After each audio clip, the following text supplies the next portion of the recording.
আসসালামু আলাইকুম রহমতুল্লাহি বাবরকাতুহু। সম্মানিত দর্শক, আমরা যারা বাইরে থেকে শেখ হাসিনাকে দেখি, তাদের কাছে তার যে পরিচয় সেটি হলো তিনি ঠোঁট কাটা। যাকে মনে করেন, প্রশংসা করেন, আর যাকে তার পছন্দ নয় তাদেরকে ধারের কাছে ভিড়তে দেন না এবং তার বিরুদ্ধে যা ইচ্ছে তাই বলেন, বিষোদ্গার করেন। আর হলো তিনি খুবই হিংসুটে টাইপের একজন মহিলা এবং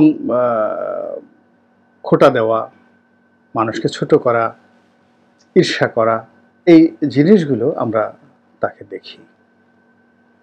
একান্ত তার যারা কাছের মানুষ, তাকে নিয়ে তাদের গর্বের কোনো সীমা পরিসীমা নেই। তাদের কথা হলো যে শেখ হাসিনা মায়ের মতো, বোনের মতো, কিংবা মুরব্বীর মতো, বটবৃক্ষের মতো। যদি কাউকে তিনি ভালোবাসেন, তাকে ঠিক ওইভাবেই তিনি আশ্রয় দেন। ব্যক্তি জীবনে খুবই ভালো ব্যবহার করেন তার আপনজনদের সঙ্গে, খেতে ভালোবাসেন, খাওয়াতে ভালোবাসেন, রান্না করতে ভালোবাসেন, উপহার নিতেও পছন্দ করেন, দিতেও পছন্দ করেন, তবে সীমিত পরিসরে। ব্যক্তি জীবনে তার টাকা পয়সার লোভ এবং লালসা, তার যারা আপনজন আছেন তাদের বক্তব্য নেই। আর এখন যে সকল তাকে নিয়ে যে প্রচার হচ্ছে, প্রোপাগান্ডা হচ্ছে, তাতে স্পষ্ট সবার বক্তব্য হলো যে তার লোভের সীমা পরিসীমা নেই। একমাত্র রূপপুর পারমাণবিক কেন্দ্র থেকে $5 বিলিয়ন, 60,000 কোটি টাকা তিনি তসরুপ করেছেন বলে পত্রপত্রিকায় এসেছে। তো এই যে একটা বিপরীতমুখী তার যে ব্যক্তিত্ব এবং চরিত্র, তার বিপরীতে তার যে রাজনৈতিক প্রতিপক্ষ বেগম খালেদা জিয়া, শান্ত, শিষ্ট, প্রশান্ত, ব্যক্তিত্ববান, খুব কম কথা বলেন, পরিশীলিত পোশাক এবং পরিচ্ছদ, তার বেশভূষা এবং তিনি যে বাড়িতে বসবাস করেন, তার ড্রয়িং রুমের পর্দা, তার সোফা সেট থেকে শুরু করে সব কিছুর মধ্যে একটা আভিজাত্যের ছাপ রয়েছে। তার চেহারা এবং সুরত আল্লাহ রাব্বুল আলামিন প্রদত্ত এক অপরূপ সৌন্দর্যময়ী তিনি। তার যৌবন, তার কিশোরবেলার চেয়ে তার যৌবন আরও সুন্দর। তার যৌবনের চাইতে তার পৌরত্ব, যখন তার বয়স 60 বছর হলো, তিনি আরও সুন্দর হয়ে গেলেন। এবং তিনি তার পৌরত্ব থেকে যখন বৃদ্ধা হয়ে গেলেন, বৃদ্ধা হওয়ার পর তার সৌন্দর্য আরও বেড়ে গেল, মাতৃসম হয়ে গেল। তিনি জেলখানাতে গিয়েছেন অসুস্থ, খুবই অসুস্থ। এই সময়টা যদি ধর্তব্যের মধ্যে না ধরি, তাহলে জেলে যে সময়টিতে তিনি ঢুকলেন, ওই সময়টিতে তিনি জীবন সায়াহ্নে বৃদ্ধ হয়ে গেছেন। কিন্তু পৃথিবীর তার বয়সের যে সকল মহিলা রয়েছেন, এমনকি সেলিব্রিটি রয়েছেন, তাদের সঙ্গে যদি বেগম জিয়াকে পাশাপাশি বসান, মনে হবে যে তার সঙ্গে আসলে কারোরই তুলনা নেই। একজনের শুধু তুলনা করা যেতে পারত ওই বয়সে, সেটা হলো ভারতের যে রাজমাতা হিসেবে যিনি খুব সমধিক সম্মানিত, রাজমাতা গায়ত্রী দেবী। তিনি পরিণত বয়সে, এরকম বৃদ্ধ বয়সে তার যৌবনের চাইতেও তিনি সুন্দরী হয়ে গিয়েছিলেন। তারপর তামিলনাড়ুর সাবেক মুখ্যমন্ত্রী জয়ললিতা, তিনিও বৃদ্ধ বয়সে যথেষ্ট সুন্দরী হয়ে গিয়েছিলেন। ইন্দিরা গান্ধীও একই অবস্থা। তিনি পরিণত বয়সের চাইতে, অর্থাৎ তার যৌবন, তার পৌরত্বর চাইতে তিনি বৃদ্ধ বয়সে অধিকতর সৌন্দর্যময়ী এবং মাধুর্যময় হয়েছিলেন। ঠিক এই সেম জিনিসটি বেগম খালেদা জিয়ার মধ্যে দেখা গিয়েছে। আবার শেখ হাসিনার যেটা হলো, সেটা হলো যে তার সৌন্দর্য বেগম খালেদা জিয়ার মতো নয়, তবে তার চেহারাটা দূর থেকে যতটা বিশ্রী মনে হয়, রাগী মনে হয়, কিন্তু কাছাকাছি যারা দেখেছেন 1 to 1, সেটা হলো তার ক্যামেরা ফেসের চাইতে তার বাস্তবের যে চেহারা অনেক অনেক লক্ষগুণ সুন্দর। এবং তার গায়ের রঙও, যেটা ক্যামেরায় দেখে মনে হয় যে বাংলাদেশে একজন সাধারণ মেয়ে মানুষের যেরকম একটা পোড়া পোড়া চেহারা থাকে, ওই রকম, কিন্তু কাছে কাছে গেলে তাকে মনে হবে যে একদম গোলাপের মতো তার গায়ের রং। এটি শেখ হাসিনার কাছাকাছি তার অভিব্যক্তি। 2 নম্বর হলো যে তিনি বেগম খালেদা জিয়ার চাইতে তিনি শারীরিক গঠনে অধিকতর শক্তিশালী, কর্মঠ এবং ছুটে চলার ক্ষেত্রে তিনি বেগম খালেদা জিয়ার চাইতে অনেক অনেক বেশি সক্ষম ছিলেন। ফলে তিনি একেবারে পালানোর সময় থেকে আজ অবধি, আজকে যে ভিডিওটি করছি, আজ অবধি তিনি কিন্তু সেই যে তার যে চেহারা ছুরত, সেই চেহারা ছুরত নিয়ে তিনি এখনো পর্যন্ত স্বাভাবিকভাবে জীবনযাপন করছেন। তবে ব্যাপারটা হলো যে তার পৌরত্ব বা তার বৃদ্ধকালীন যে তার সময়টি, এই সময়টিতে মেকআপ বা পোশাক আশাক পরলে তাকে যে ধরনের মনে হয়, উইদাউট মেকআপে ব্যক্তিগত জীবনে তার ভিতরে যে বার্ধক্যের যে ছাপটা, এটি বেগম খালেদা জিয়ার চাইতে অনেক অনেক বেশি ছিল। তখন এটা যে আমরা বাইরে থেকে দেখি, বাইরে থেকে দেখার পর ভিতরের কতগুলো বিষয় আছে।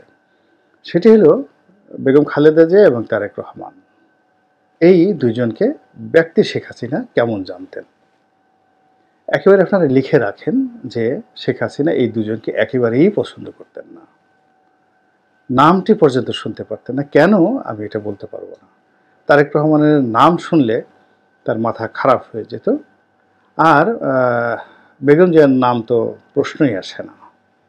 তো এর উল্টো দিকে বেগম জিয়া এবং তারেক রহমান সাহেব বেগম খালেদা জিয়া এবং তার পুত্র জনাব তারেক রহমান সাহেব শেখ হাসিনাকে কেমন জানতেন। তো এই বিষয়টি যারা, আমি বেগম জিয়ার সম্পর্কে আমার সাথে আমার ওরকম সম্পর্ক কখনোই ছিল না, আমাদের মধ্যে কখনো এখনও দেখা সাক্ষাৎ হয়নি। এই কারণ হলো আমি যেই সময়টাতে যোগদান করেছি তখন তিনি জেলে। আমার সম্পর্কে তার ধারণা কেমন আমি শুনেছি লোকমুখে, কিন্তু আমি নিজে প্র্যাকটিক্যালি সেটা আমার দেখার সুযোগ হয়নি। তবে তার যে একান্ত আপনজন, কাছাকাছি মানুষ, তাদের অনেকের সঙ্গে আমার কথাবার্তা হয়েছে এবং সেখানে শেখ হাসিনার সম্পর্কে বেগম খালেদা জিয়া যেটা আমি শুনেছি সেটি হলো তিনি জীবনে একটা শব্দ উচ্চারণ করেননি নেতিবাচক অর্থে তাকে নিয়ে। একান্ত আলোচনার মধ্যেও তাকে নিয়ে কোনো বাজে শব্দ তিনি উচ্চারণ করেননি, এটা আমি শুনেছি আপনজনের মধ্যে। বাকিটা সত্য মিথ্যা তার কাছাকাছি লোকজন বলতে পারবেন, কিন্তু আমি যেটা সাক্ষী দিতে পারি সেটা হলো তারেক রহমান সাহেব সম্পর্কে। এ কারণ হলো তার সঙ্গে আমার বিভিন্ন সময় কথা হয়েছে, সুদীর্ঘ আলোচনা, 1 to 1, কখনো কখনো 1 ঘন্টা, 1.5 ঘন্টা, 2 ঘন্টা, 3 ঘন্টাও আমরা কন্টিনিউয়াস আলোচনা করেছি। সেখানে ব্যক্তিগত জীবন, তারপর আরও অনেক কিছু। একজন মানুষ যদি 3 ঘন্টা একজন আরেকজনের সাথে আলাপ আলোচনা করে, সেই তখন সেখানে বিভিন্ন বিষয় এসে যায়, রাজনীতি, অর্থনীতি, বিশ্ব, গল্প, কবিতা, গান, মানে উনি যেটা জানেন সেটা আমাকে জানানোর চেষ্টা করেছেন, আমি যেটা জানি তাকে সেটা জানানোর চেষ্টা করেছি। এবং সঙ্গত কারণেই আওয়ামী লীগের অনেক অভ্যন্তরীণ বিষয় নিয়ে তিনি কথাবার্তা বলেছেন। এবং একটা সময় তিনি আমাকে বললেন যে কথা প্রসঙ্গে, যেমন অনেকে তাকে অভিযোগ করেন যে তিনি বঙ্গবন্ধু না বলে শেখ মুজিব বলতেন, তারপর শেখ হাসিনা না বলে হাসিনা বলতেন। তো বা বলেন, এটা অনেকে বলতেন যে একজন মুরব্বী সম্পর্কে এইভাবে কথাবার্তা বলা, এটা লোকজন কিভাবে নেয়। তো এই বিষয়টা নিয়ে যখন আমি একটু ইঙ্গিত দিলাম তাকে, তো ওনার যে কথাবার্তা, যেটা আমার মনে হলো যে এটা ওনার একটা রাজনৈতিক কৌশল ছিল। এই কারণে শেখ হাসিনা যেভাবে তাকে তুই-তুকারি করতেন, গালাগাল দিতেন, খোঁটা দিতেন, তো তার অ্যাগেনস্টে তিনি শেখ হাসিনাকে ঠিক যখন হাসিনা বলে ডাকতেন, এটি একটা পলিটিক্যাল আক্রমণের মতো মনে হতো এবং এটি শেখ হাসিনাকে খুব অস্থির করে তুলত।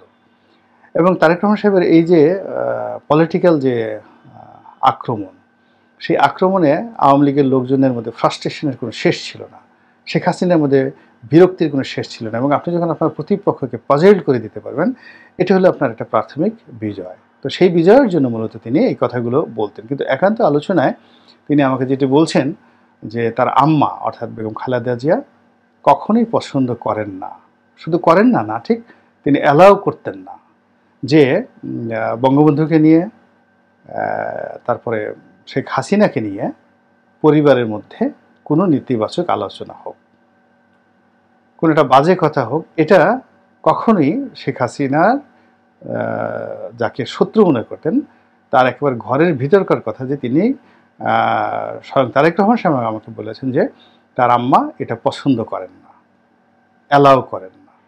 তো এই জন্য আমরা সাধারণত এই জিনিসগুলো তাকে নিয়ে কখনো নেতিবাচক কথাবার্তা বলি না। এরপরে উনি যেটা আমাকে বলেছিলেন 2021-20 সনের দিকে যে শেখ হাসিনা উনি যে বঙ্গবন্ধুকে নিয়ে বা শেখ মুজিবকে নিয়ে যে কর্মকাণ্ডগুলো করছেন, তো এটা তো একটা সময় তিনি এটা টিকাতে তো পারবেনই না।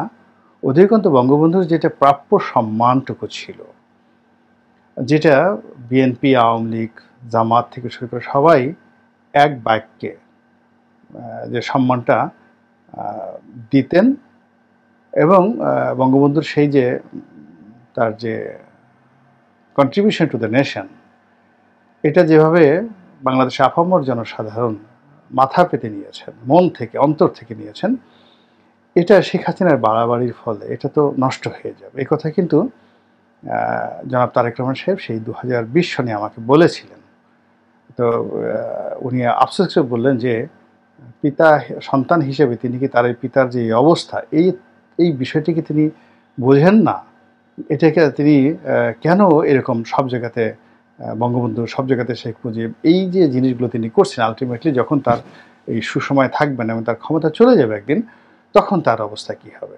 তো এখন দেখুন যে আমি যদি এই কথাগুলো ঠিক ওই সময়টাতে বলতাম 21-22 সনে, তখন অনেকেই হয়তো এই বিষয়গুলোকে মনে করতেন যে আমি কিভাবে কি বলি। কিন্তু আজকে শেখ হাসিনার সবচেয়ে খারাপ সময়, আর তারেক রহমান সাহেব এখন ভালো অবস্থানে আছেন। তো কাজে আমি এরকম একটা গোপন বিষয় বলে বোঝাতে চাচ্ছি যে দেখুন, আমরা অনেককে শত্রু মনে করি, কিন্তু আসলে তারা শত্রু নন।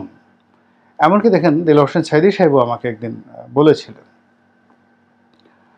যে শেখ হাসিনার সবচেয়ে বড় দুর্বলতা সেটা হলো বঙ্গবন্ধুর কন্যা হিসেবে আমরা যে তাকে কতটা শ্রদ্ধা করি এটা উনি আন্দাজ করতে পারেন না।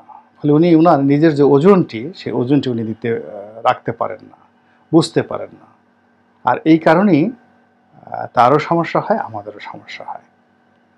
সাঈদী সাহেব আমাকে এই কথাটা, কিন্তু সাঈদী সাহেবের যখন ক্ষমতা ছিল, অর্থাৎ তিনি যখন সংসদ সদস্য এবং বিএনপি যখন ক্ষমতায়, ঠিক ওই সময়টাতে একটা বাসাতে আমাদের একান্ত ঘরোয়া বৈঠকে, এখানে উনি এবং আমি ছিলাম, দুজন, অন্য কোনো লোক ছিল না। ঠিক ওই সময়টা 2002 বা 2003 সনের দিকে তিনি আমাকে এই কথাগুলো বলেছিলেন। তো এই হলো শেখ হাসিনার সৌভাগ্য, শেখ হাসিনার দুর্ভাগ্য, আর সেই সৌভাগ্য এবং দুর্ভাগ্যের যে দোলাচল, সেই দোলাচলে এখন তিনি দেশ থেকে বিতাড়িত। আল্লাহ আমাদের সবাইকে হেদায়েত দান করুন এবং হেফাজত করুন।